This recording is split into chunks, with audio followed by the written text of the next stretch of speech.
धरती ने अपनी उर्वरा शक्ति से मनुष्य को जीवन चलाने का आधार दिया है और मनुष्य ने अपने श्रम से इस शक्ति को नियंत्रित करके अपना घर, परिवार, देश और समाज चलाया है। धूप, हवा और पानी के रिश्ते धरती की छाती में फसलों के रूप में लहलहाए हैं और इन्हीं फसलों ने भारत की सारी अर्थव्यवस्था का निर्माण भी किया है। लेकिन हालात बदले हैं, मौसमों ने मिजाज बदले हैं, धरती की उर्वरा शक्ति कम हुई है। नतीजे में फसलें कम हुई हैं और किसान, जिसके श्रम पर सारी भारतीय अर्थव्यवस्था टिकी हुई है, मायूस होकर मुहताज हुआ है।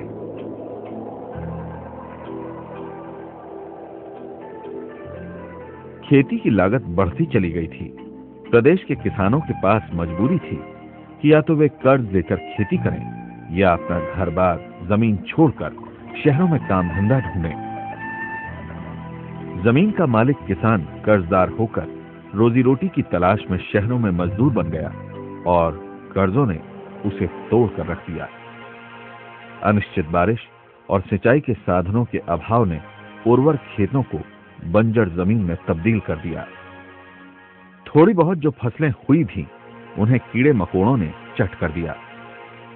खेती में पुराने औजार और उपकरण इस सूखी धरती की छाती को सांस न दे पाए और रही सही कसर महंगी रासायनिक खादों की कीमतों और उनके अनियोजित प्रयोग ने पूरी कर दी।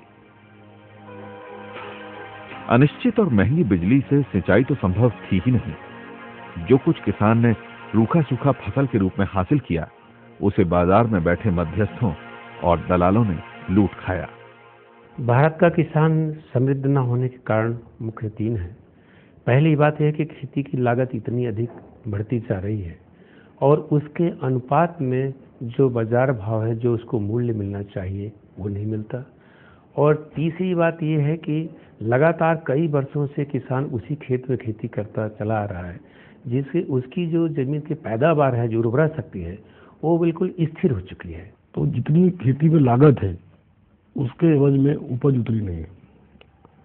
दूसरा, मूल्य बहुत ज़्यादा नहीं है और इसलिए वर्तमान परिस्थिति में खास करके जो अनाज उत्पादन करने वाले लोग हैं, वो एक प्रकार से मजदूरी उनको प्राप्त होती है। किसान इन हालातों में ऊंची लागत पर भी खेती का अपना धर्म निभाता रहा, मगर वो टूटने लगा और जमीन का मालिक जमीन का मजदूर नजर आने लगा। सामाजिक आर्थिक पिछड़ेपन की दशा में जरूरत थी किसान को स्वावलंबी बनाने की और इस स्वावलंबी किसान के कंधों पर सारे प्रदेश के स्वावलंबन की दिशा तय करने की। मध्य प्रदेश के कृषि विभाग ने स्वावलंबी किसान, स्वावलंबी भारत का सपना संजोया और अपने मैदानी अफसरों और कर्मचारियों के साथ इस सपने को सच्चाई में बदलने के लिए किसानों के साथ साथ मेहनत शुरू की।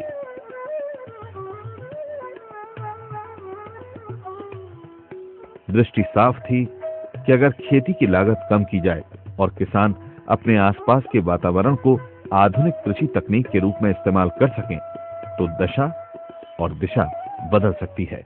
किसान के पास जो संसाधन उपलब्ध है, उसको सुव्यवस्थित ढंग से खेती में उपयोग करके और खेती को कैसे लाभदायी बनाया जा सके, जिससे किसान स्वावलंबी हो जाए और वो अपने पैरों में खड़ा हो जाए। ताकि हमारा ये मानना है कि यदि किसान स्वावलंबी होता है तो निश्चित ये बात है कि 70% हमारा खेती किसानी में जब लोग बाल लगे हैं, जब इतने स्वावलंबी हो जाएंगे तो स्वाभाविक है कि हमारा देश भी स्वावलंबी हो जाए। तो आपको सलाह है, कचरा जो आप एकत्रित करते हैं उसको केंचुआ साइड से बगल में ही एक छोटी टंकी बनाए। ऐसा हुआ भी। थोड़े समय की मेहनत ही रंग लाई और इसके नतीजे धीरे धीरे धूप की तरह साफ दिखाई देने लगे। और इसलिए आप देखेंगे कि खेती के मामले में, सिंचाई के मामले में जो पिछली सरकार का जो बजट 400 करोड़ होता था, उस बजट को हमने बढ़ा के 800 करोड़ अभी के लगभग बजट आ गया। कृषि विभाग के मैदानी अफसरों का किसानों से सतत और जीवंत संपर्क हुआ। जरूरी ये है, मुख्य बात ये है कि जब किसान तय करता है कि किस फसल को वो बोएगा, उसमें मिट्टी का परीक्षण ज़रूरी है, इसको हम लोग बढ़ावा दे रहे हैं। और माइक्रो न्यूट्रिएंट्स जो लगते हैं, जो आमतौर पर ज़मीन में उर्वरक जो है, जो बहुत सालों से सदियों से किसानी करते करते जिसकी कमी होती है, उसको बढ़ावा देने के लिए भी माइक्रो न्यूट्रिएंट परीक्षण और माइक्रो न्यूट्रिएंट हम लोग बांटते हैं। इन सब चीज़ों से एक अच्छा माहौल बनता है किसानी का। किसानों की मौजूदा जमीन की मिट्टी किस तरह उन्हें कम लागत में उपयुक्त और अधिक फसल दे सकती है, इसके लिए बाकायदा अत्याधुनिक तरीकों से भूमि परीक्षण किए गए। जमीन में फास्फोरस, नाइट्रोजन जैसे पोषक तत्वों की उपस्थिति और अतिरिक्त आवश्यकता का गहन परीक्षण किया गया।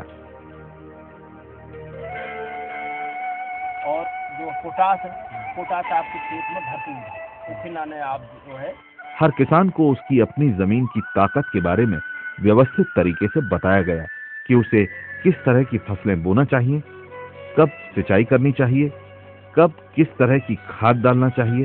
देसी खाद अपनी जो है केंचुआ खाद आप इस विस्तृत भूमि परीक्षण में हर किसान को उसकी जमीन की वैज्ञानिक समझ दी गई।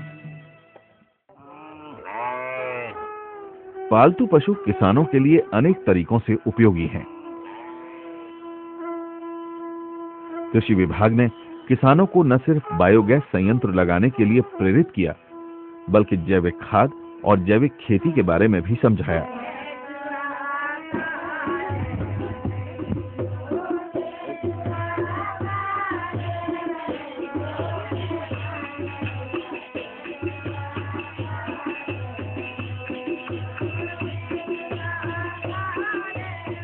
वर्मी कंपोस्ट या केंचुआ खाद हो या फिर कचरे, भूसे, गोबर और मिट्टी से तैयार नाडेप की जानकारी ने किसानों की रासायनिक खादों पर निर्भरता बहुत हद तक कम कर दी है।